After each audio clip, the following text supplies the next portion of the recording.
Right, good evening everyone. On behalf of the Sri Lanka College of Obstetrician and Gynecologists and part of our mandate clinical governance, one of the key elements is continuous medical education. Under that, our chairman of scientific activities and academic affairs, uh, Dr. Shamoon Malin, has arranged a series of webinars. This is one of those webinars where we talk about an update on disorders of sexual development. This is a scenario where a baby is born, people cannot really make out whether this is a boy or a girl. And after some time, a complete girl develops and girl want to get married to another girl. So many different ways of defining sex in our clinical scenarios. So this is untold and untaught aspect in our obstetrics and gynecology. So without taking much time, let me introduce the speakers for this update on disorders of sexual development. It's a webinar, exclusively it's a webinar. And first part of the webinar is conducted by Professor Deepthi De Silva of Faculty of Medicine, University of Kelaniya. She is going to talk about the development of reproductive system and the genetic basis of its abnormalities. Deepthi is one of our colleagues in Kelaniya, and she is onto it because she is within the physiology of the whole matter. So I'm sure it's going to be very interesting. And then second speaker will be Dr. Sumudu Senimiratna, who is going to talk further aspects about disorders on sexual development. Without taking much time, shall we start the webinar? May I now call upon our academic activities chairman, Dr. Shamoon Malin, to give an introduction about the speakers. Thank you. Good evening once again. It's my pleasure to introduce the first speaker for today's webinar, Professor De Silva, who is currently a professor of medical genetics in the Department of Physiology, Faculty of Medicine, University of Kelaniya, where she teaches physiology and medical genetics to undergraduate and postgraduate students. She is also an examiner at the Postgraduate Institute of Medicine, University of Colombo, including a past president of the Physiological Society of Sri Lanka. Professor De Silva received her primary education at Visakha Vidyalaya, Colombo, and her secondary education at the Albid School, Aberdeen, Scotland. She graduated in medicine from the University of Aberdeen Medical School. Following general training in medicine and pediatrics, she completed her specialist training in clinical genetics. She is an accredited consultant in clinical genetics at the General Medical Council UK and also a member of the Royal College of Physicians UK.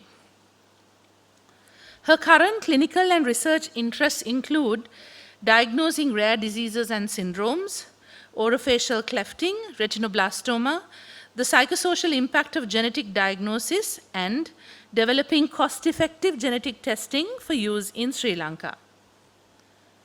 The SLCOG is privileged to have Professor Deepthi De Silva share her expertise today on the normal development of the genital tract and the genetic basis for its abnormalities. May I invite Professor Deepthi De Silva to deliver her lecture. Thank you for the introduction.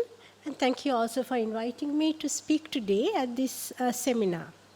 So today I'm going to talk to you about the development, the normal physiological development of the reproductive system, and then discuss a little bit about what can go wrong and how we can diagnose or understand the basis for these disorders of sexual development. So in the lecture today, I will start with a brief introduction to the normal development of the genital tract, and then I will discuss how the genes themselves are implicated in this normal regulation of development. And from understanding that, we can work out some of the disorders that can occur in sexual development. So as you're all aware, we define sex in different ways. We can talk about sex as being determined by the genetic makeup. So in other words, is an individual XX or XY? And if it's XX, you would say that that's a female. We can also define it according to the gonadal sex. So if someone has a testis, you could say that's a male.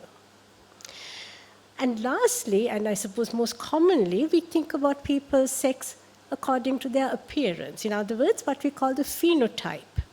And that could be a combination of their primary and the secondary sexual characteristics, but also taking into account many other features about that individual. So what are these disorders of sex development? Well, that is when there is a difference between what you'd expect the genetic sex, the gonadal sex, and the phenotype to be. So when there's a difference, we call that a disorder of sexual development. And I think Dr. Samudra will tell you a little bit more about the words and the phrases that we don't use anymore. And therefore, according to this new guideline, it's not that new, 2006, that is the definition and also the types that we categorize these DSDs. So basically, they are divided into three very broad categories. The situation when there is a 46 XX person who does not appear externally, there's a discrepancy between their genotype and their phenotype. So it could be 46XS DSD, it could be 46XY DSD, and a sex chromosome abnormality that causes a DSD. So those are the three basic categories, and I will address each one of those as we go through this lecture. So now that I've introduced the topic, I will go on to very briefly and simply discuss the development of the reproductive tract. So it all begins at the very beginning of embryological development. So that is at around 4 weeks of life. And here, in the intermediate mesoderm of the developing embryo, the beginnings of what is called the urogenital ridge occurs. And within the urogenital ridge, in the middle there, the genital ridge appears. And that genital ridge is the precursor of the gonads, the future ovary or testis, as well as the ducts that connect it together. So that is the mesonephric duct or the paramesonephric duct, begins in this genital ridge. The second important development that happens at this very early stage is, of course, the movement, the migration of these primordial germ cells from near the yolk sac. They migrate upwards and towards the gut, and then try to populate the developing gonad. So that's the second development that begins. And the third structure that I want to refer you to is the cloaca. And here in the cloaca, at the beginning, it's a common air structure, but later on it will divide posteriorly to give rise to the anal canal and anterior to this structure called the urogenital sinus. And I will talk about the structures that are derived from that in a little while. So just to summarize then, these are the structures that I will be talking to you about. I'll be talking about the gonads and how they develop and differentiate.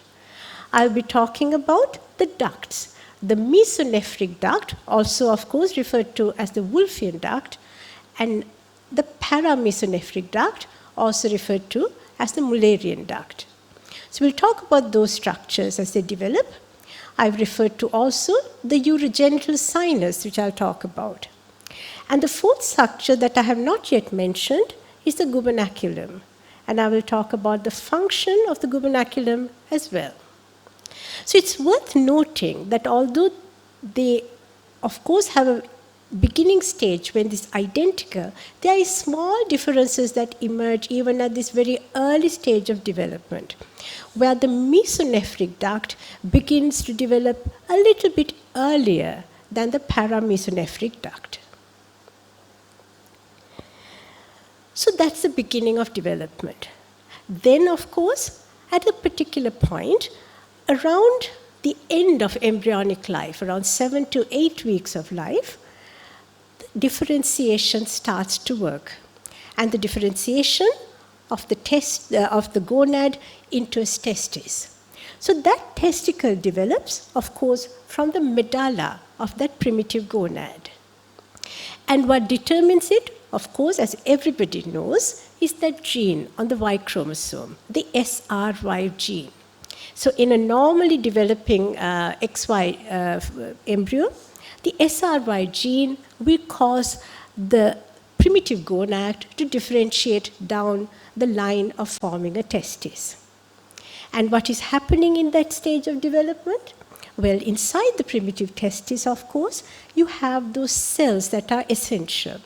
You have the development of the seminiferous tubule and the reed testis, and those all-important hormone-secreting cells, the Leydig cells that secrete testosterone, and the Sertoli cells that secrete Mullerian-inhibiting hormone, or sometimes called the anti-Mullerian hormone.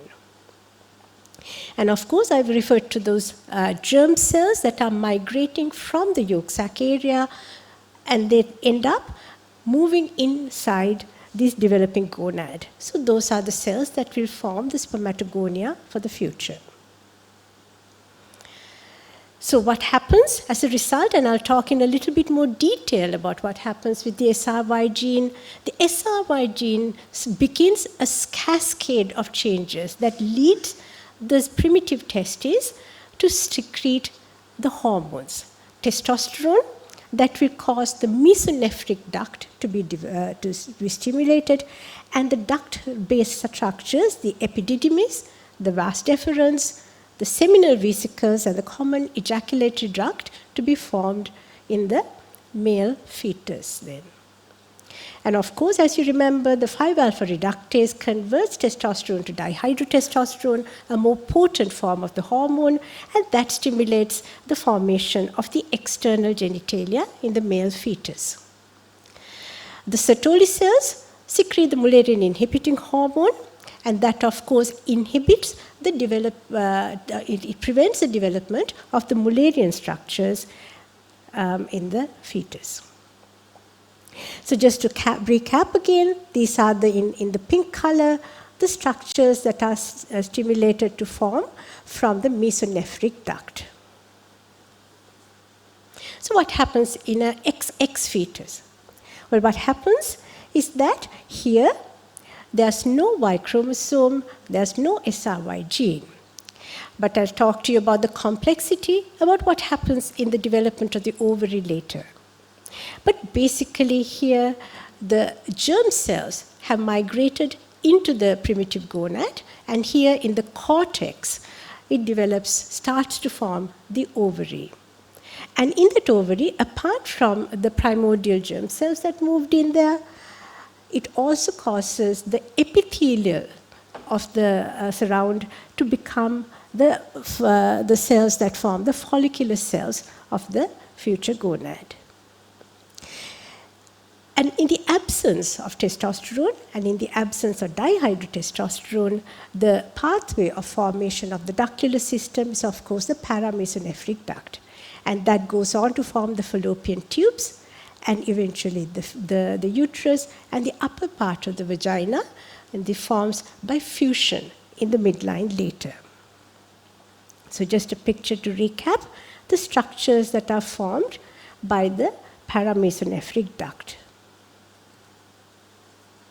So now we've talked about the gonad, how it differentiates at that very early stage of development after about 7 weeks, how the testis secretes the testosterone that stimulates the mesonephric duct to form those tubule system, and how in the absence of testosterone, the paramesonephric duct stimulates the development of the uterus, the fallopian tubes, and the upper part of the vagina.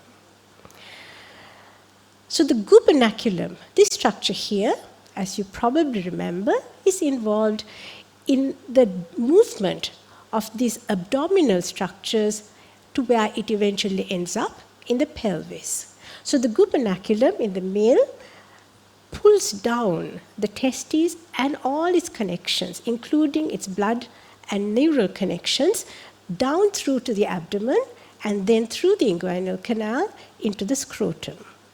And this is mainly an hormonally stimulated process. In a female, of course, the same process happens because of the gubernaculum, but this time the organs are moved into the pelvis. And in the female, it forms the ovarian ligament and the round ligament.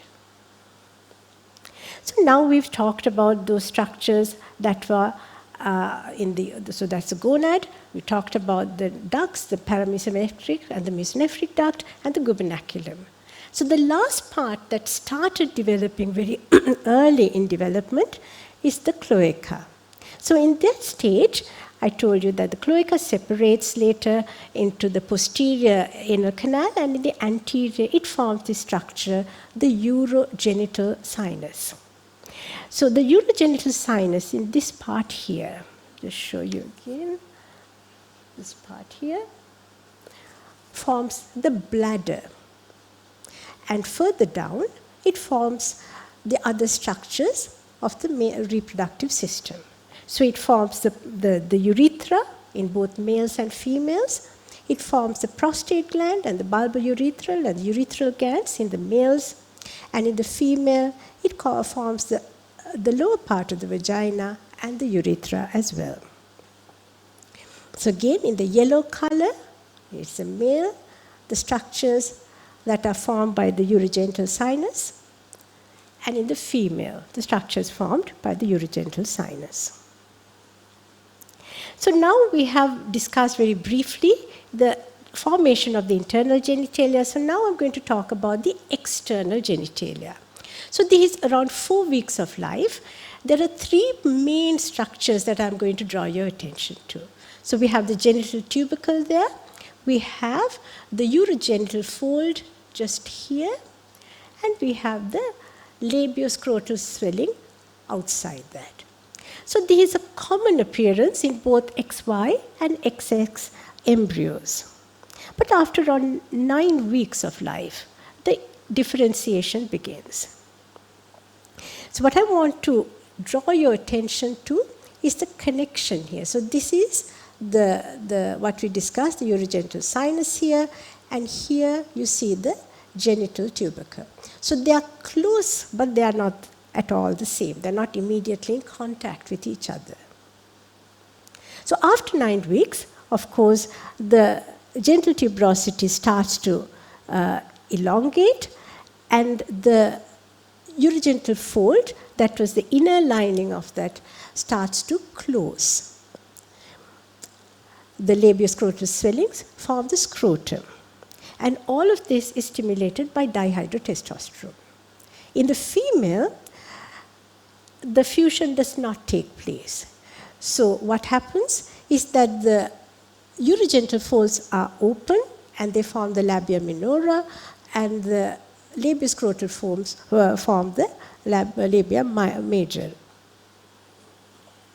So that is a very quick introduction or review of the development of the genital tract. So now what I want to do is to discuss something closer to my heart, which is how these processes are regulated. So the first thing to remember is that the development of an embryo, of a pregnancy from the very beginning, is a very closely, very finely regulated process.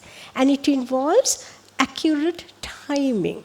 So genes have to be transcribed. In other words, a messenger RNA has to be formed, and from that messenger RNA, a protein has to be present. And that protein has to be present at exactly the right time. If it is present too early or too late, the developmental opportunity is missed, and that will give rise to a malformation. So the timing is essential. In addition, of course, the protein has to be expressed in the correct location. If it's in the wrong place, at the wrong time, it is of no use. And the last thing to remember is that when the proteins are expressed, the dose matters. If you have too much or insufficient amounts of protein, then the development will also be badly affected. So I'm not going to stress the names of all of these proteins because there are heaps, and there will always be more and more identified proteins in this process of development. But I want to draw your attention to some of these very important early proteins that are involved. So at the very beginning, with the emergence of the genital ridge, and within that, the primitive gonad, these are some of the proteins that are found. When you investigate the embryo, you can find these proteins in those areas. So we assume that they are involved in the developmental process. So the first one is the Wilms tumor 1 protein, is called that because it was first identified in that pediatric renal tumor. It is an important function in many parts of development as well as a tumor suppressor gene. And this gene, SF1, it is now, this is what the confusion about genetics often, is that it is given this other name as well. So the SF1 is also NR5A1 gene. And the GATA4 gene and many, many others are involved in that very early signaling. And just to scare you a bit more, I suppose, I'll show you this picture. Not that you need to remember it, but to remind you that this process of migration of those primordial cells from the yolk sac to the primitive developing gonad was also a process where a large number of genes and proteins are needed for their normal function. So then, once the gonad is developed, it has the bipotential gonad, of course. It can become either a testis or an ovary. And at this stage, there is a balance. All these proteins are present. All this group of proteins are present, but there is a balanced presentation. The dosages are similar. So that maintains the bipotential nature of that gonad. But the minute differentiation starts, the minute that the testis development begins, then that balance is shifted towards the pro-Sertoli line.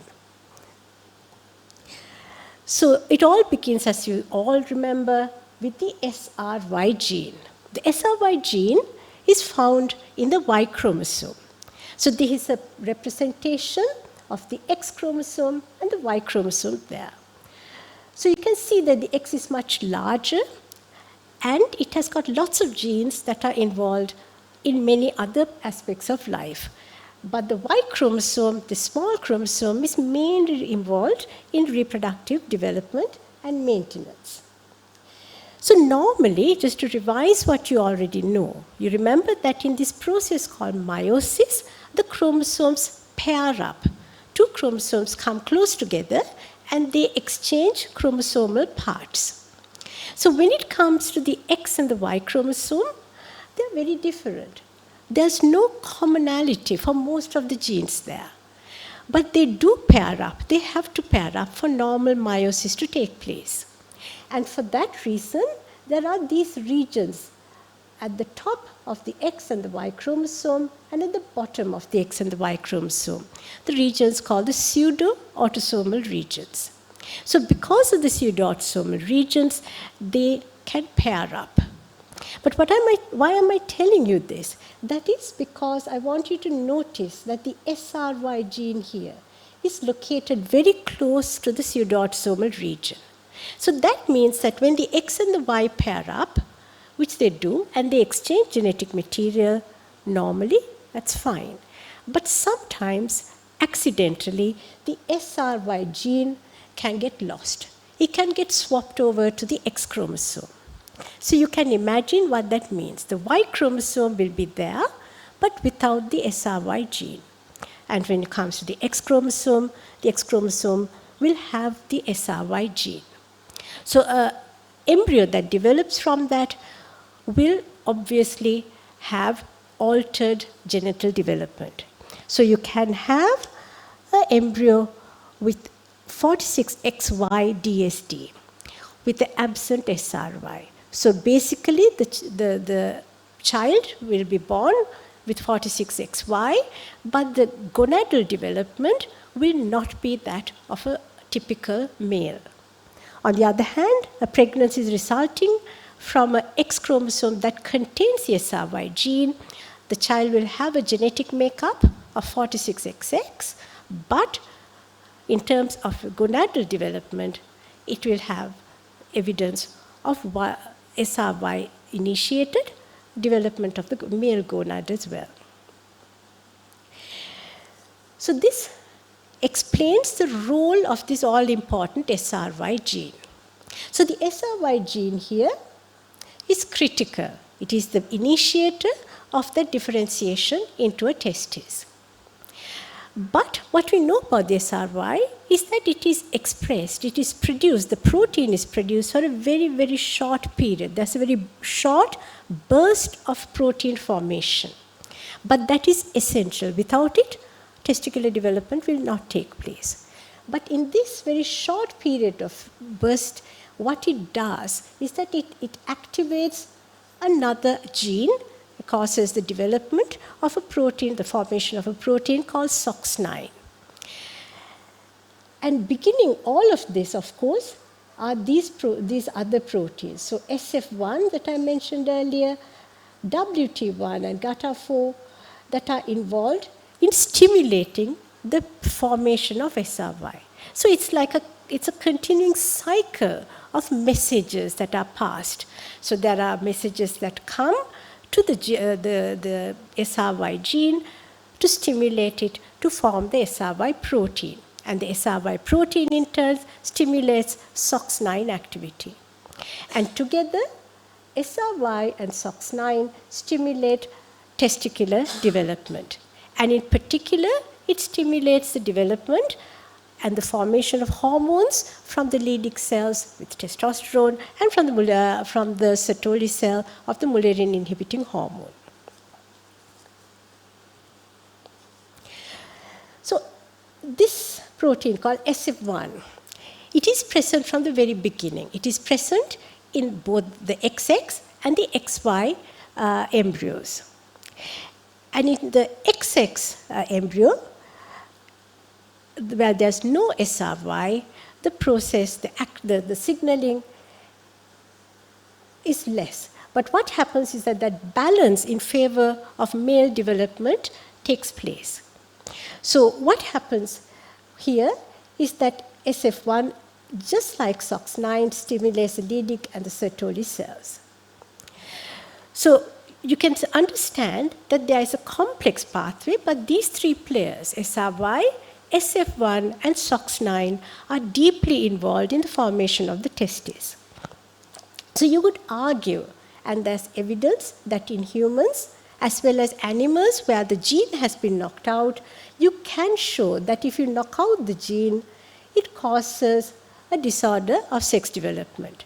So what happens is that here the child will have XY, male genotype, but will not have normal development of the internal and the external genitalia because the Leydig cells cannot get stimulated adequately to form the hormonal basis for development.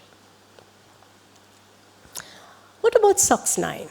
Well, SOX9 is also another autosomal. It's a chromosome 17 gene. And what it does is that it is what we call a transcription factor. So the formation of mRNA from the DNA is regulated. So we know that it is involved in causing the conversion or stimulation of those proteins to cause the genitalia to form. But it is also involved in the control of collagen genes. So when you knock out or the function of the collagen genes are reduced, you end up with a skeletal dysplasia. So this is a typical picture of a person, of a baby who has this condition, a rare disorder called campomelic dysplasia. And what it is that there's curvature. The bones are bent. And this classic picture of the genital abnormality and the campomelia is related to mutations of the SOX9 gene. So what about the development of the ovary? Well, in the olden days, we were just told if there's no SRY, the default pathway is to develop an ovary. But in fact, it is not as simple as that. The ovary develops because there are these other proteins, and particularly the Wnt4 and the beta-catenin pathway that is involved in signaling positively for the development of the cortex of the gonad into an ovary. And it also inhibits the Mullerian inhibiting hormone. And then there are other proteins that are also required to signal for the development of the ovary. So that is some of the very, simple as I can make it, process of the genetic background that can influence the early development of the gonads. But of course, hormones themselves are necessary for the development, not only genes. And these hormones, of course, coded for, and the pathway for hormone synthesis also depends on the genes. So the commonest, of course, disorder of sex development is congenital adrenal hyperplasia, where there is an abnormality in the steroid hormone synthesis pathway from cholesterol to all those other end products. And these are driven by enzymes. So those enzymes are coded for by genes, and mutations in those genes give rise to this congenital adrenal hyperplasia. I'm not going to talk more about that. But I want to talk about the androgen insensitivity syndrome. So basically what it is that there is a SRY that is able to signal the development of the male gonad, and the male gonad is able to secrete testosterone, and dihydrotestosterone is also produced. But the problem here is that the testosterone receptor does not respond to the testosterone, and as a result, the normal testosterone-dependent development of the mesonephric duct cannot take place. This is another even less common disorder where there is a resistance of to the Mullerian inhibiting hormone. So the pathway for male genital tract development is normal, and a phenotypically, genotypically compatible male who's capable of reproduction is there. But because the Mullerian inhibiting hormone cannot exert its effect, some or all of the Mullerian structures can be formed in this person. So they have both internal male and female genitalia. So lastly, I'll just mention disorders of the sex chromosomes, so the XY chromosomes. And these probably are arguably some of the commonest disorders that certainly I see. And these, of course, the 45X or the variants of the X Turner syndrome are common. So the question is, why? Why do girls with Turner syndrome, why are they infertile? And the answer, of course, is because they have gonadal dysgenesis. So why do they have gonadal dysgenesis? And the reason at the moment, the currently understood reason, is that in meiosis, as I said, the chromosomes have to pair up. And if there's an abnormal number or type of chromosome, the pairing process does not take place. And if it can't take place normally, apoptosis occurs. And the loss of gonadal cells results in the loss of a lot of germ cells, and as a result, the follicular cells also disappear. So that is why girls are born with gonadal dysgenesis, because, of course, the girls begin meiosis around the 20th, just before the 20th week of intrauterine life. But interestingly, the boys with Klinefelter syndrome, they are born with probably a normal number of spermatogonia. But it is after puberty, when they start to form meiosis, that the same problem happens. The apoptosis takes place because of abnormal meiosis, and that gives rise to the rapid loss of germ cells and supportive cells and the abnormal genitalia that you find in Klinefelter syndrome. So these are my references, so I will stop there now. Thank you.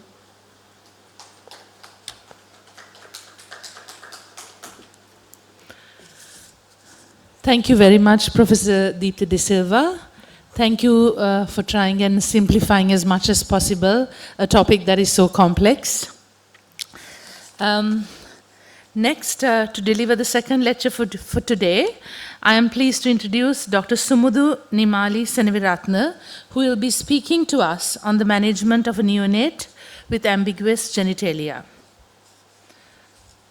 Dr. Seneviratne is an honorary consultant pediatric endocrinologist at the Professorial Pediatric Unit of Lady Ridgeway Hospital for Children. She has been in active clinical service since 2016. She is also a senior lecturer at the Department of Pediatrics, Faculty of Medicine, University of Colombo since 2010. She is the director of the Center for Complex Hormonal Disorders, which has supported clinical research, specialized multidisciplinary care, and community engagement since 2022. Dr. Sumudu obtained her MBBS with first-class honors from the University of Colombo in 2004.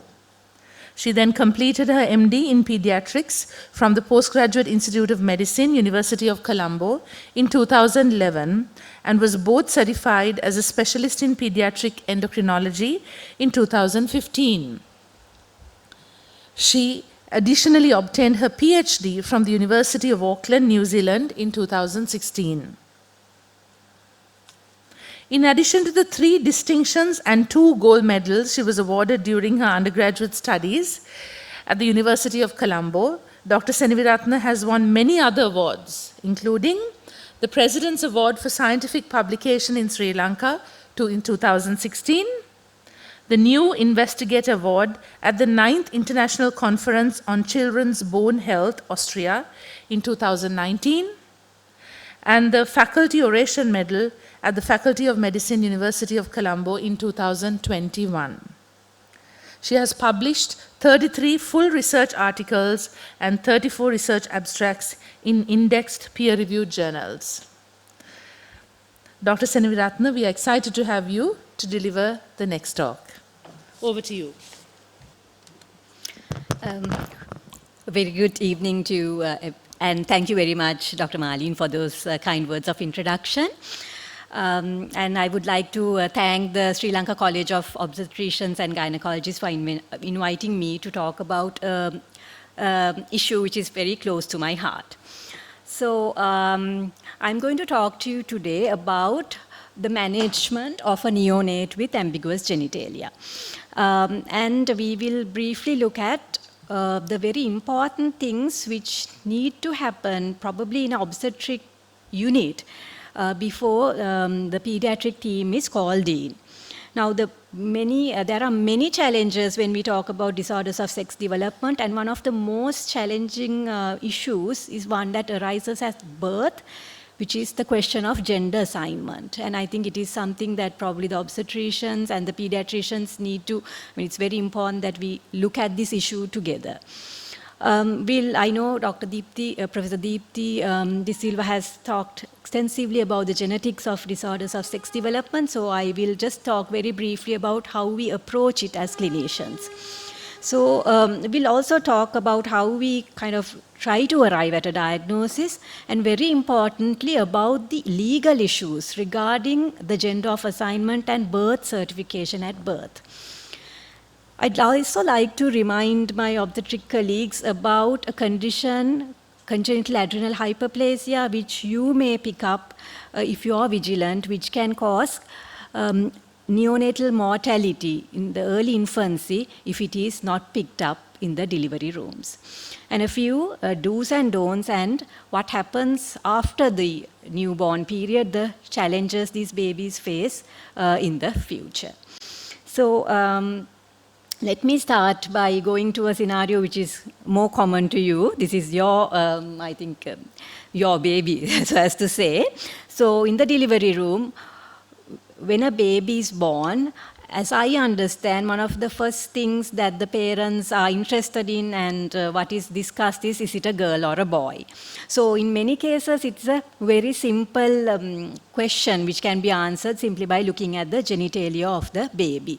And I think now, especially with a lot of hospital deliveries and the advanced antenatal care facilities that we have throughout the country, many families may also be knowing the gender of the baby with antenatal scanning. So I think that's a new scenario which we also now encounter, where they may already be anticipating the birth of either a girl or a boy before the birth of the child. So what happens if the genitalia of the child is ambiguous? We now call it atypical genitalia.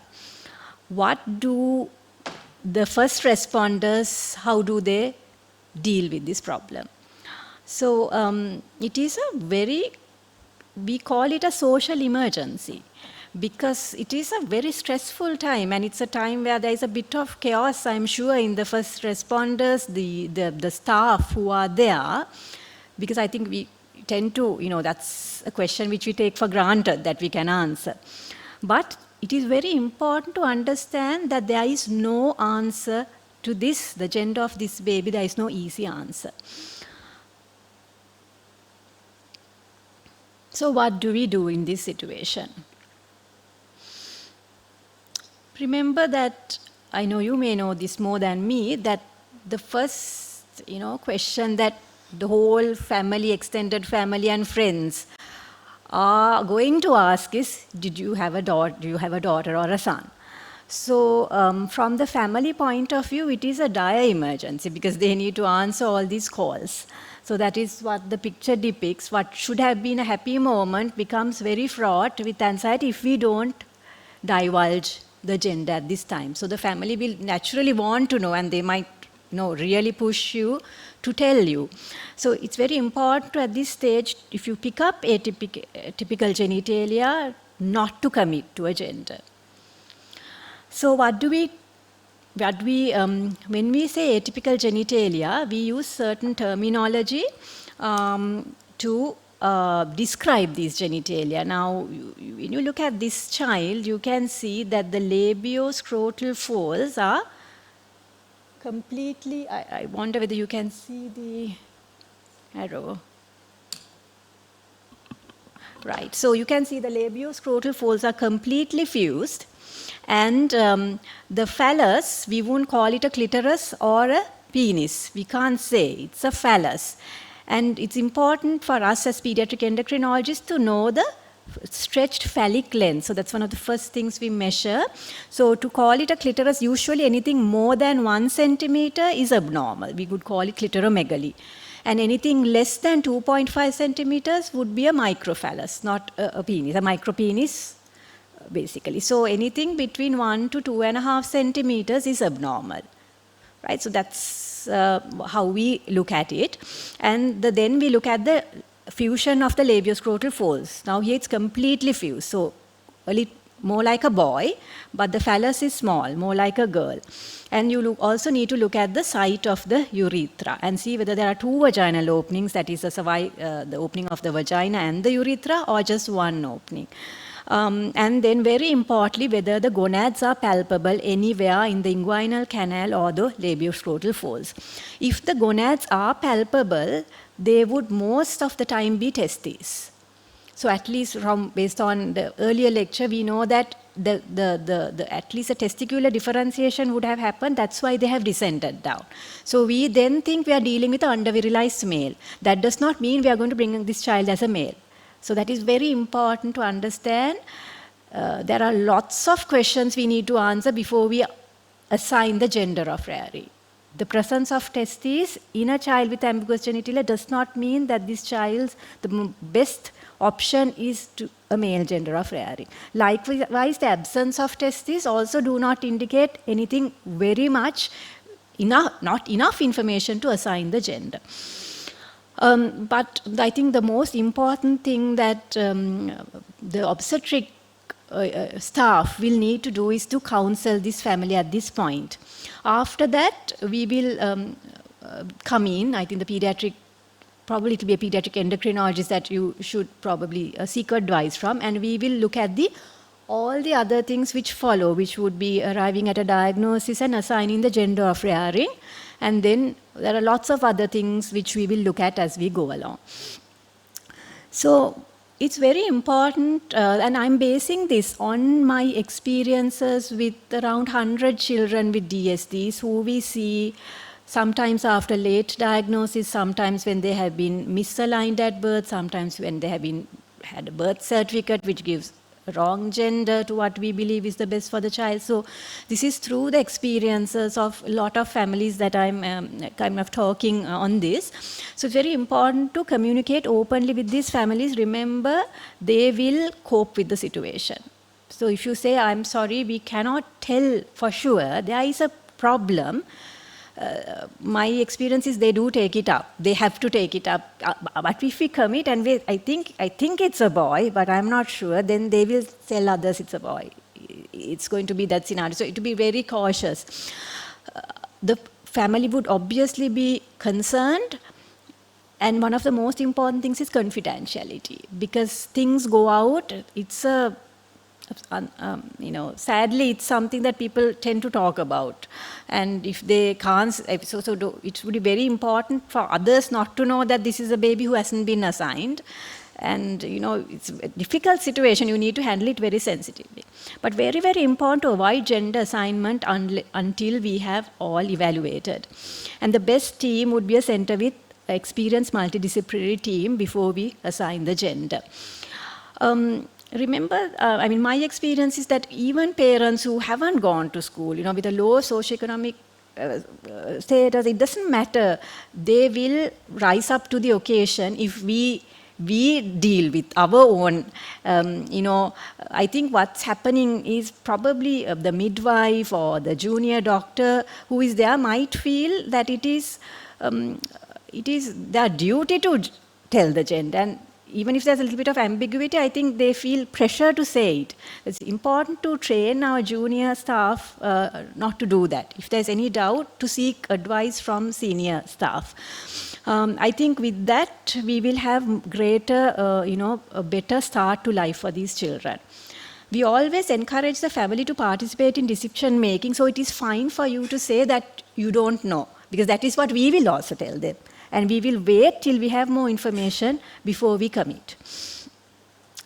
Now, the main question that we look at is it a genetically under-virilized boy or a virilized girl?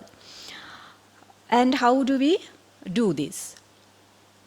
So we would definitely go for a karyotype, and the hormonal assays, that is the FSH, LH, the estradiol, testosterone levels. It's very important to think of congenital adrenal hyperplasia, where many countries are performing newborn screening. In Sri Lanka, because we do not have newborn screening for congenital adrenal hyperplasia, doing a 17-OHP, whole blood 17-OHP, ideally 72 hours, 2 days after birth, third day of life, is a good option if you have any doubt. And also we look for ultrasound scans looking at the internal genitalia and the gonads. Specific genetic testing is not readily available, but I think we are getting there. We are reaching, now we have whole exome sequencing and things, but the karyotype is very, very important at this point. So arriving at a diagnosis per se also is not the gold standard for deciding on the gender of rearing. We look at the future gender identity of the child. Psychosocial issues they could already have faced because of misalignment or misidentification. Legal issues if they have already had their birth certified. What sort of genital surgery can we offer and would they need? What's going to happen in puberty? What's going to happen to their future, fertility as adults? How fertile are they going to be as a girl and as a boy? We look at both aspects in every child, and it's an individualized decision for the child taken in a multidisciplinary setting, unless it's a very straightforward situation. Some situations are straightforward, like maybe a mildly virilized CAH. We find that it has a high biochemistry, it's very suggestive of CAH. Then it's going to be a girl, and that's quite easy. But many cases are not that straightforward. There's also risk of gonadal malignancy in many of these situations. So all these come into play when we decide that. I know we've already looked at this, but to talk to it from a clinician's point of view, this is when we get the karyotype, it's easy for us because it's very easy to classify.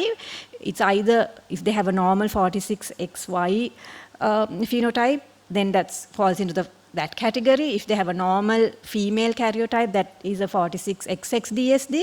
Anything other than that is a sex chromal DSD. So that classification is very easy, and we usually label a child like that now in endocrinology. And when you look at the disorders, I think as obstetricians and gynecologists, you might find this quite interesting. Now, the female fetus does not have to actively feminize itself. In fact, the fetal ovary does not start working until puberty. So it is not functioning in utero life. And the baby is bathed in estrogen and progesterone from the mother. The whole system does not need to work until they start puberty. For instance, a girl with Turner syndrome will be born with normal female genitalia and ovaries and uterus, and everything outside you wouldn't pick up from the genitalia. So how does the 46XX child become virilized in utero? It is always from somewhere else. Not always. The main cause is the fetal adrenal. So if the girl has congenital adrenal hyperplasia, where the biosynthetic pathway for cortisol is blocked, the precursors get diverted to the androgenic pathway, and the baby, now the fetal adrenal is a very, very active organ. It's huge, and it produces a lot of precursors. So if there is a block, the 17-OHP goes up, is converted to testosterone, and this baby virilizes. So this baby would have anything from mild clitoromegaly to even a normal male-looking external genitalia, but without palpable testes. So, or the other causes are if the mother has a virilizing tumor, or mother is on some, testosterone-producing substances, or there is some environmental exposure. So it is never a problem in the genital tract per se. It is either a problem in the baby's adrenal or something from external. When you take the male, so it's pretty easy, because if you find that it's a girl, 90% of the time it's CAH, which is a hormonal problem. Otherwise, it's something which will kind of usually not be sustained. There are certain exceptions, but most of the time it's going to be a CAH. If we look at the 46XY DSDs, as Professor Deepti Silva explained, there are so many steps in the virilization. So initially, if there are there are issues in the genes causing gonadal development, the testes won't develop. You have gonadal dysgenesis. And then if there is a problem in the biosynthetic pathway of testosterone, now the baby has to actively virilize itself, the male zygote. So that won't happen.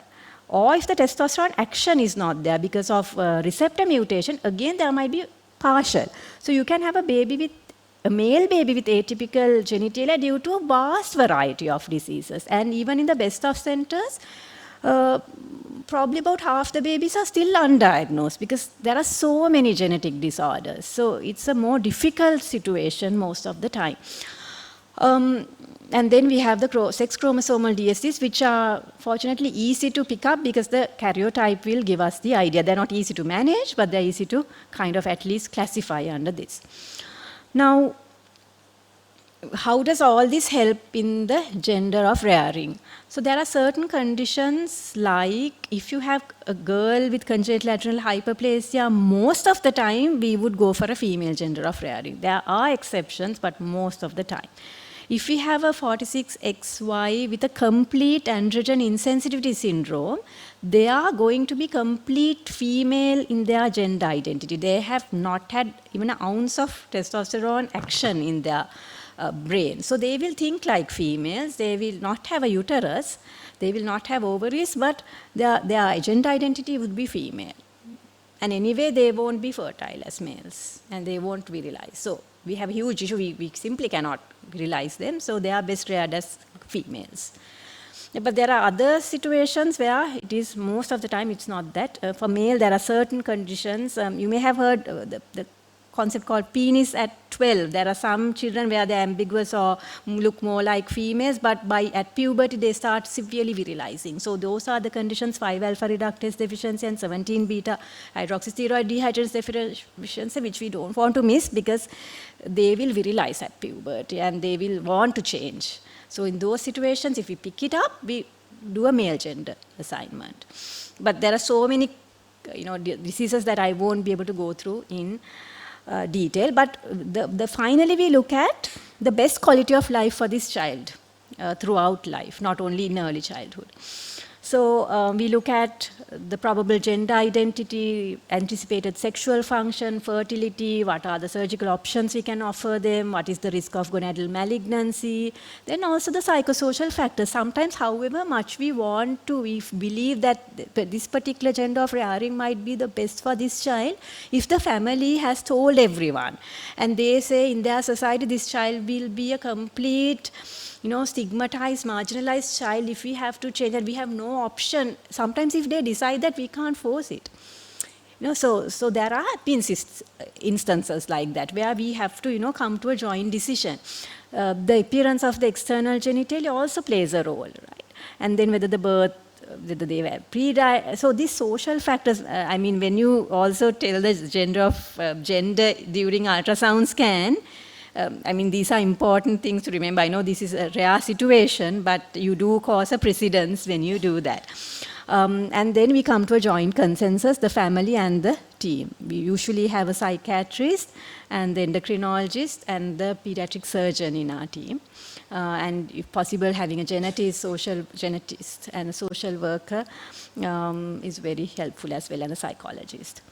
So then one word about birth certification. I have been doing a lot of work on this because we had 12 children who are now between 3 years to 23 years of age, who have a birth certificate giving the opposite gender of what they are now. So we have a university student, female, who has a male birth certificate. You can understand how her life has been affected by this. So at school entry, when they go to get the IDs, so many questions asked. So if all this time what happened was, when we requested for a gender change, what happened was they would keep the original gender and write the new gender, or cut it off with a single line but not delete it, because that's how the legal system was. So they had no way of getting a fresh birth certificate. So they would always carry that stigma with them. We've been working with the Registrar General's department, and now we are very happy that we've got a system in place and trying to get the circulars out where they can apply for a fresh birth certificate. We've got now 3 certificates like that. So the process is now in place. So it's important, but I think it's better if we can defer birth registration. Remember that any child does not need to be registered before 3 months of age. So the legal thing is register within the first 3 months of life. Because we go for, we are trying for statistical consensus. We try to get registration before hospital. I think most of our field staff are educated to make sure that the baby is registered after birth. I think we really need to make an exception for these babies. We really, really need to make that exception, and I think you will be the leaders in your teams who can educate your junior staff to make this exception when there is atypical genitalia. All right. So So I think the most important don't is not to commit to a gender if you're uncertain, and to always get your juniors to seek advice. And you can, with more experienced people might, sometimes with prematurity babies can have, the labia majora might be not very formed, and the clitoris might look prominent. So it's a matter of knowing normal from abnormal. And if any doubt, we are happy to liaise with you all and give our opinion. I think we've discussed all these, but it's very important to try to avoid conflict, avoid stigma, because the stories I hear are actually very heart-breaking. Sometimes they move from one village to another. There have been instances when a hospital staff member from the same village has gone and divulged it to the whole village. They lose trust in the whole healthcare system when this happens. So I think very, very important to remember this. And very briefly, I'd like to tell a word about congenital adrenal hyperplasia, because again, that's another area of special interest. And I look after 40 children with congenital adrenal hyperplasia. And we have done several studies on them. And many of those families come from consanguineous marriages, not all. So consanguinity because it's autosomal recessive disease. And nearly 1/5 of these children had a sibling who had died in the neonatal period. So we are looking at deaths from undiagnosed congenital adrenal hyperplasia, and that is the only proof I can, but I definitely know it's happening in Sri Lanka based on this. We don't know how many are dying undiagnosed. Yeah, so it was very alarming when I found this. So that's why I thought we should raise awareness on atypical genitalia, because many of the girls will have congenital adrenal hyperplasia. It is not only male children, it is also female children who are being missed. All right, so male children, it's very difficult to pick up because they are just slightly over-virilized. But female children, any clitoromegaly labial fusion, think about it. It's just a matter of sending a 17-OHP or getting some advice from a neonatologist and following it up. Because otherwise, when they present at 2-3 weeks, they come with severe vomiting, weight loss, they look like septic babies. And the pediatricians in peripheral hospitals might, they might start, that's what's happening. They're treating as sepsis. The sepsis is so much more common and they might not look at the atypical genitalia in detail when you're dealing with a very sick neonate. So I think the best place to pick it up is the delivery room. Yeah. So please remember, CH is something I always tell my pediatric colleagues also, but I think we can play a joint role there. So if there's poor weight gain, I mean, even if you're seeing a baby with the mom and there's poor weight gain, vomiting, dehydration, these babies become darker over time. That's one big clue. And they would have virilized genitalia in the girls. And then later on, they have low blood pressure, collapse, hypoglycemia, low sodium with a hypotassium. So those are the clues. And what we do is, once we take the blood for 17-hydroxyprogesterone, IV hydrocortisone will be life-saving. The lucky thing is IV hydrocortisone is available any part of the country. We are never going to be out of IV hydrocortisone because you use it for anaphylaxis and asthma. Because of that, it's very lucky. Once you think of it, you just can treat them very quickly. They will have access to IV. It's just a matter of detecting. Yeah, so I think we've already looked at the other parts. So all this time I was going through a baby with a disorder of sexual development, where the important factors would be counseling the parents, trying to arrive at least a narrower diagnosis, and dealing with birth certification and the gender of rearing. So then, once we take over, there are several other issues which come up in early in childhood and adolescence and adulthood, some of which I think obstetric and gynecology care would also become, especially in adulthood, very important. So in childhood, these children, many of them need genital surgery.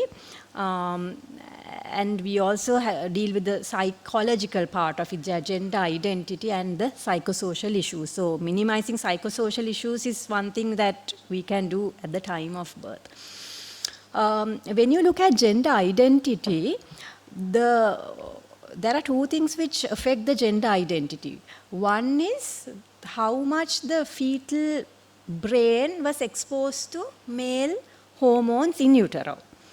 So for instance, we looked at 25 girls with congenital adrenal hyperplasia in our clinic, and we did a gender identity questionnaire in childhood. And so this questionnaire has a score which goes from 4 to 5 would be normal female, 1 to 2 would be normal male identity, and 3 would be in between. So the average for these girls was 3.5. Whereas the average for normal healthy girls was 4.5. So you can see they are a little bit different. They've been virilized in utero, but that does not mean that they feel they are female. It's just that they have more tomboyish behavior. They prefer to play with toys, cars and things like that. They prefer to, they are tomboys, many of them. They are a little bit masculine. But it does not mean gender dysphoria. It does not mean, but it's important to be aware of all these things when we, tell, okay, the best gender is female. There can be exceptions to the rule, and we do have exceptions to the rule where there's at least one child who is severely virilized and completely identifies as a male. So these are reported also in Asian countries, because I think we don't have early diagnosis, and that also contributes to this. Right, and then during adolescence, I usually talk to them by the time they reach the age of 10 to 12 about their condition, what's happening inside before they hit puberty, so that they know before they hear about puberty and sex from their peers and they get misinformation, we educate them. And probably it's been nice to have a gynecologist sitting in with us when we discuss with our teenage girls, because there are girls without a uterus who will never have menstruation, and the psychosocial aspects of it, the fact that they're never going to be able to bear children, and how to deal with lack of menses, how to deal with society when they ask. These are unexpected but very pertinent questions. Sometimes they need vaginoplasty to enable sexual functioning, so we do that around 15, 16 years of age, and they might need vaginal dilatations and so on, so we might need continued care. So transition of care is another thing that I'm trying to see whether we can have a small team where our children, as they grow up, can be transferred to people with special interest in DS. It's a small cohort, but a very vulnerable group of people. They also have a risk of gonadal malignancy, so we also need adult surveillance for that. And it starts around puberty age, so we do routine regular ultrasonographic surveillance. Then issues around sexuality, fertility. These are issues that I hope the College of Obstetricians and Gynecologists in the future, as more fertility options become available, also think of people with disorders of sexual development who are born with such conditions, and if we can offer them things like IUI, IVF and things like that. I mean, those options that they want to know, and it's good to know for us also to be up to date on these and have joint meetings on this sort of aspect. These are how do we decide on timing of surgery. Now, this is a very controversial issue in the West, where there's a lot of talk about patient rights and not to do genital surgery at a young age. Despite that, even the latest literature in 2021-22 from UK and our own literature, where we looked at perceptions of parents seem happy with early surgery. Because I think there are certain aspects, like in preschool, if a child can't stand and micturate a boy, there are issues with ambiguity, having ambiguous genitalia. So there are two sides of the story, and I think there's a lot of cultural background which goes into these decisions. So we cannot always go by Western guidelines when it comes to things like gender, sexuality and fertility and all, because there's so much cultural aspects to it. The parents who had feminizing genitoplasty for girls with CH, we looked at their perceptions. They were happy with the timing, early surgery, and there were only few complications, except for the very complex ones. The under-virilized boys, we tend to do hypospadias repair before they start schooling, so before the age of 3, so that they learn, standing and micturating is one way they learn that they're a boy, different from a girl. So that is something which really bothers the boys who have fistulae, who have problems. It really, really bothers them. Sometimes they have recurrent fistulae, so it's a real problem for these children. So what we advocate is surgery by the most experienced hands at a tertiary care center. And then orchidopexy for under-virilized by bringing the gonads down is very important, otherwise, more risk of infertility, more risk of malignancy. So in our setting at present, our general consensus is to go for early surgery, but vaginoplasty and vaginal reconstruction generally when they are old enough to understand. A gender identity is a person's self-representation as a male or a female. So no one can decide that. It is that individual himself or herself. So to do that, the child has to be at least 12 years of age. And my psychiatric colleagues say that it's still evolving, and it will be at least 18 by the time they have a definite gender identity. So we have to live with that uncertainty. And when we assign a gender, once we follow these children up, it's always, we are hoping that we've done the best decision. But we always tell the parents that there is a risk that the child may feel otherwise, and that is the child's right. So, it's very important that we tell the whole team understands this, that we did the gender of assignment with whatever best information we had, but it may need to change in the future. That is always discussed. So, there are psychosocial issues in childhood. When you change nappies, when they go to preschool, when they're toileting, the time where they're not independent but go out in society, that's a difficult period for families. Then we try to avoid recurrent genital examinations. That's been found to affect their quality of life and change their sexuality, the way they think of these issues. So that's something we need to avoid. And then during adolescence, we start the disclosure, then pubertal issues come up. Sometimes they have gender development incongruent to their gender of rearing. And they may present to gynecologists at that point. Sometimes they may only present at that point if they had only mild atypical genitalia or normal genitalia, and then that can also happen. Then they might have gonadal malignancies and present. And then, of course, the transition into adult care services is something that is not even, happening very well in developed countries. It's a very gray area, but it's something, I think, which is very important to look at. This is a few words about disclosure.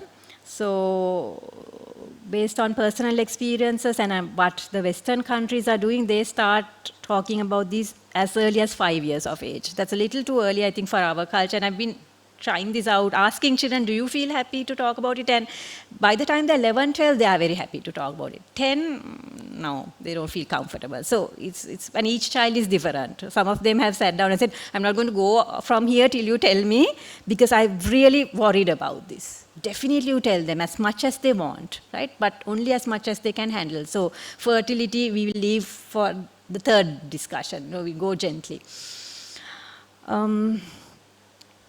So during puberty, many children need hormone replacement therapy. And at that point, we reassess their gender before we start hormone replacement therapy. And we found issues at those points. And sometimes there are a lot of tensions. The family wants one, the child wants one. So the child actually should be the one who actually has the say, I think, finally. And we've been discussing this in various forums. Right. I'm not going to talk about hormone replacement therapy, but it's easy to do because we mimic normal physiology. We start by very low dose and gradually reduce it, increase it to adult levels over 2.5 to 3 years, which is the same thing which happens in normal children. And then we review them every 3 to 6 months and make sure that puberty is not progressing too fast or too slow. So the kind of what we are aiming for is pubertal development compatible with their peers. And some boys develop gynecomastia, which is permanent, and that's another major issue, and we've been trying tamoxifen, but it's not very effective, and some of them need surgery. Right. So transition to adult care services is something I think that the College of Obstetrics and Gynecologists and the College of Pediatricians can work together if anyone is interested in. I think what I've tried to summarize over the last 40 minutes or so is that when it comes to atypical genitalia, whether a baby is pink or blue is not black or white, it's very gray. And I think understanding that and dealing with that uncertainty is, I think, what we need to start with. And disorders of sex development are lifelong conditions. It doesn't stop. It just, it's there for life. And they have a major impact on the quality of life from birth to adolescence and beyond. So I know now we have gender reveal parties. I hope those don't, backfire. It's just that people are not aware of such conditions, and I just wonder sometimes whether it's the best thing in case something goes wrong. I've already told it to everyone, but also of social things and beyond our control, but food for thought. Okay, so these are my take-home messages. I think I really would encourage to educate the midwives and the junior doctors looking after, assessing the newborn babies, to look at the genital area properly, recognize normal from abnormal, differ gender assignment, and seek advice if any doubts. And also, please to also consider the possibility of congenital adrenal hyperplasia, which can be life-threatening if missed at birth. So I'm happy to take any questions, and thank you very much for listening.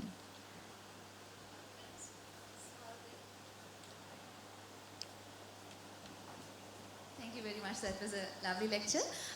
So when there's atypical genitalia at birth, what do the parents usually say? Now, you can't say it is abnormal, like there's some problem. You don't say girl, you don't say boy. So when the family and they keep asking, and if the parents ask us, what do we say? I know, because you all will be the first responders. It's easier for us because they already know there's a problem.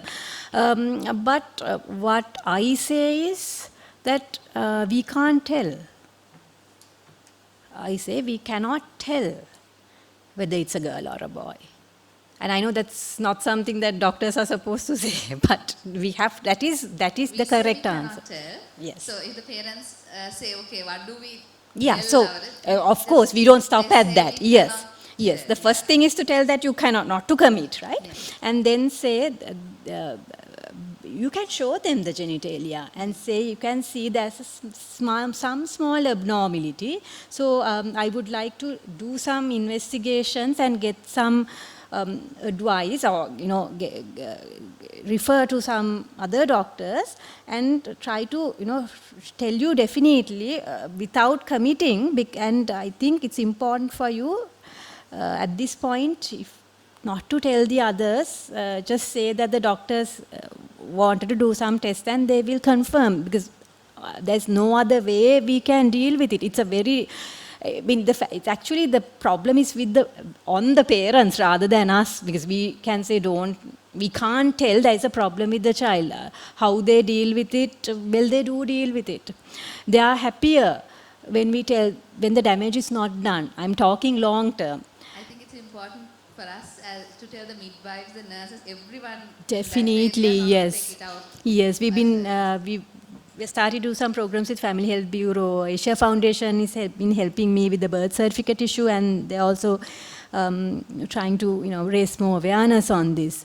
It is very difficult, so we need to empower people to say, I don't know. Yeah, and I think still do they show the genitalia to the mother and ask as well, is it a girl or a boy? Is that practice happening in certain...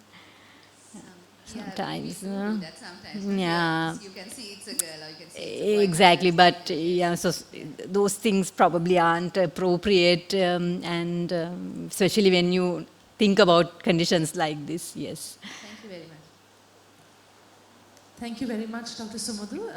We have a couple of questions that have been put up on the portal. So it's just been sent to my phone. There's one question. In a counseling session, what is the answer for boy or girl question from parents? I think she did ask a similar question. I was also actually thinking of an OSCE in our part 2.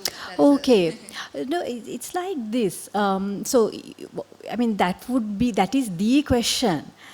Is this a boy or a girl? So, this is what we do next.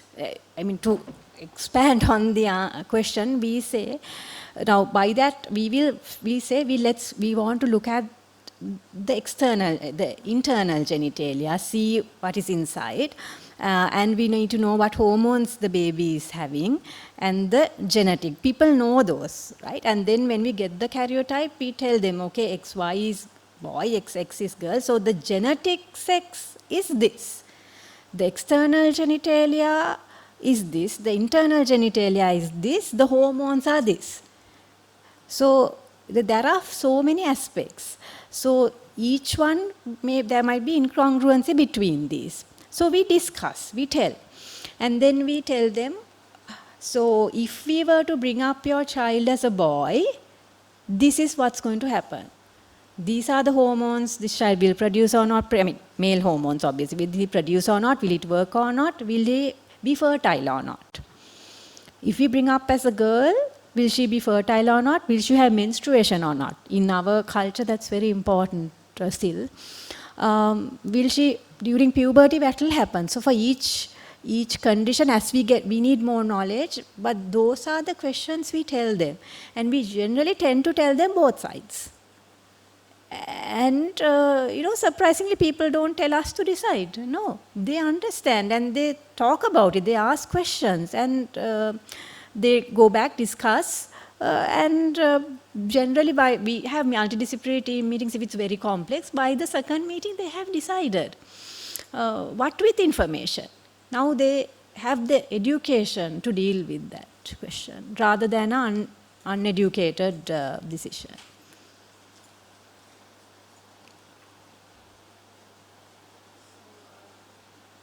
Thank you very much. There are a couple of other questions. Gender transformation is required due to is gender transformation requested due to DSD? Gender? Transformation.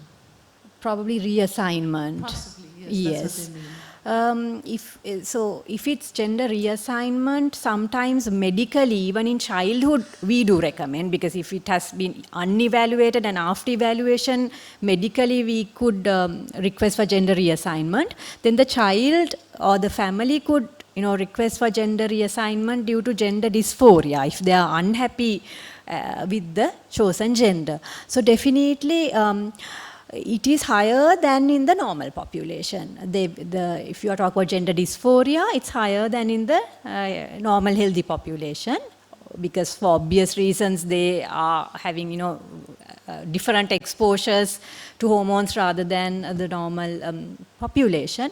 But it is not, now if you for instance take transgender, that is, the person is quite sure that they feel another gender. But my experience with these adolescents are, they know they have a medical disease and they sometimes know the limitations of their chosen gender, of the other gender, and they have to come to terms with many more things. So their decision can also, vary over time, and we wait till they're 18, and I'm seeing that, people who are happy as they become older, they understand the gravity, and perhaps their quality of life is a bit lower.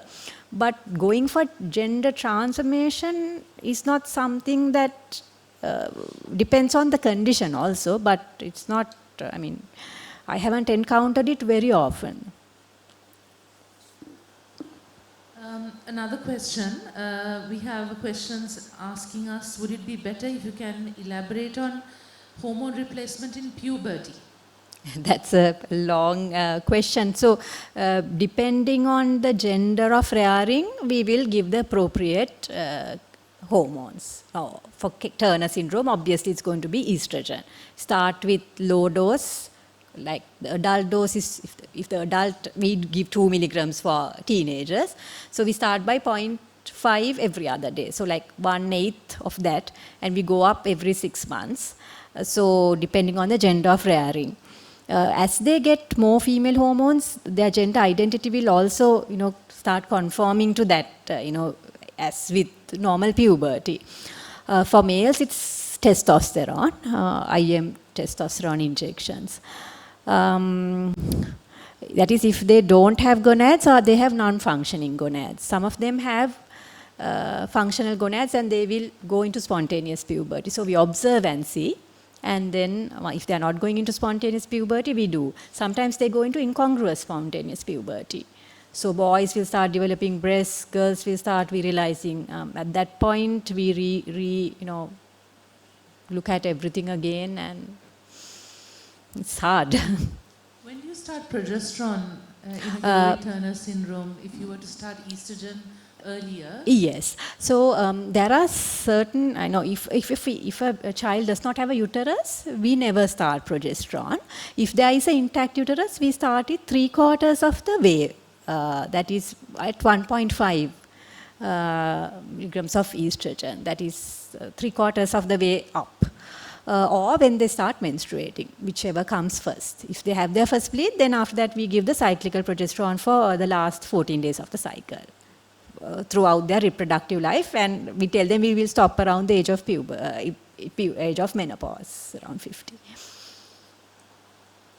So there's a very, very long question. I don't even know whether you will be able to process it by me just reading it out. So let's see. This 18-year-old girl is admitted for further evaluation of primary amenorrhea with secondary sexual characteristics.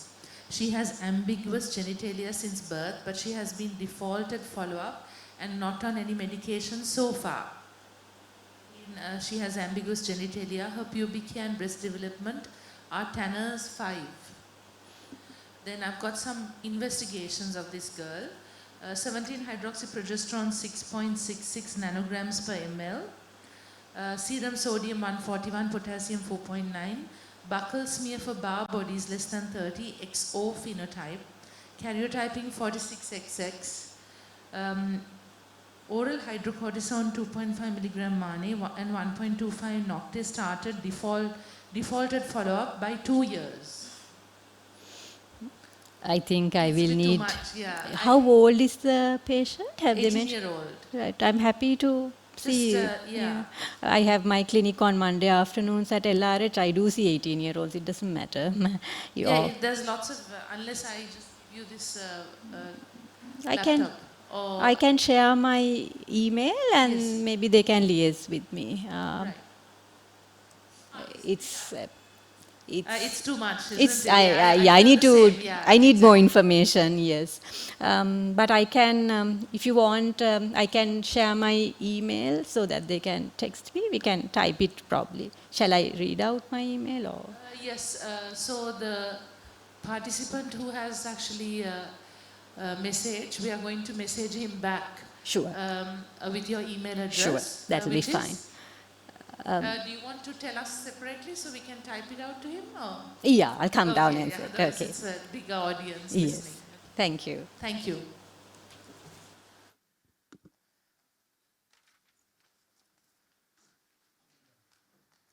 There's one more question. With this information that you provided, the practice of sex determination during antenatal scanning, what are your views on it?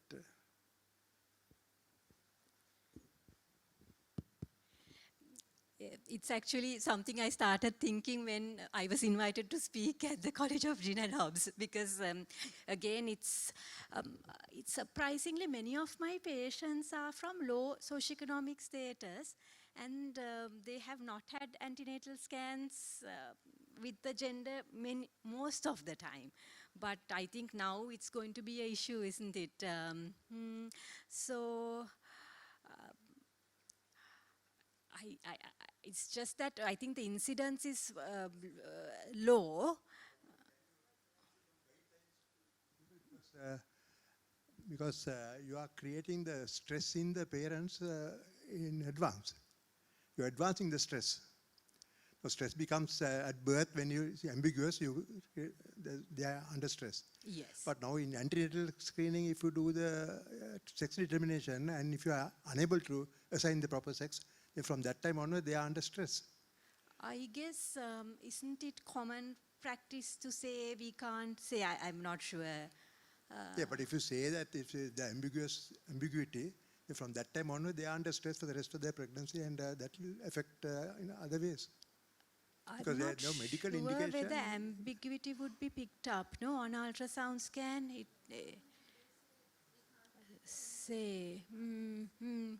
Because I don't think it's antenatal. It's a diagnosis which is possible antenatally unless we do amniocentesis and things like. Now the NIPT is there, non-invasive prenatal testing. With that, for other chromosomal disorders, they do that. And now it's commonly done in the private sector as well. Then they find out whether it's what the chromosomal sex is. So XX or XY is told. Isn't it?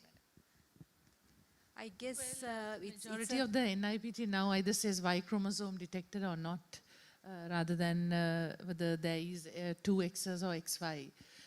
That's one. Number two is, of course, on ultrasound scan, if we are able to clearly identify the gender, then we do tell. But sometimes because it's not clear, most often is when it's not being told, not because there's ambiguity.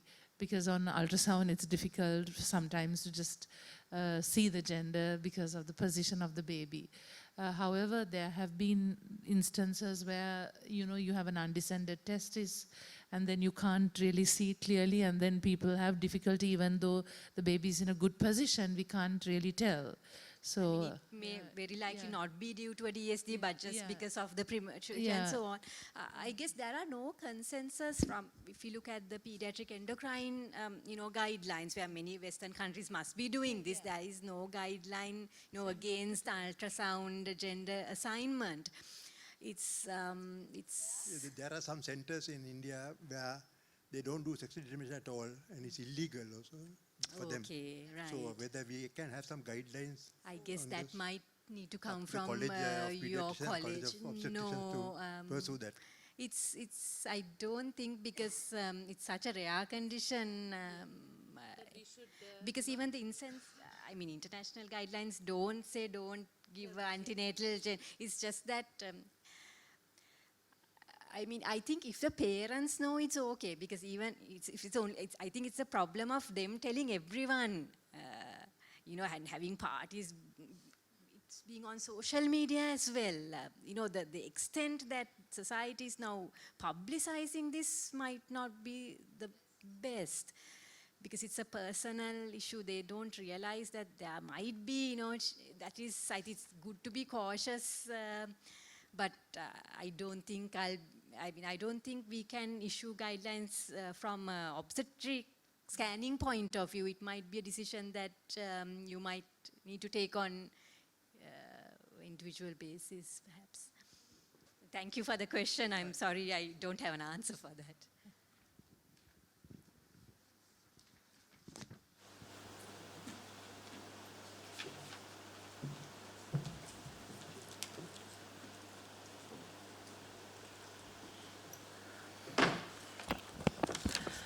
So we've come to the end of our webinar, and on behalf of the SLCOG, it is my great pleasure to propose the vote of thanks for this hybrid webinar on the updates on disorders of sexual development.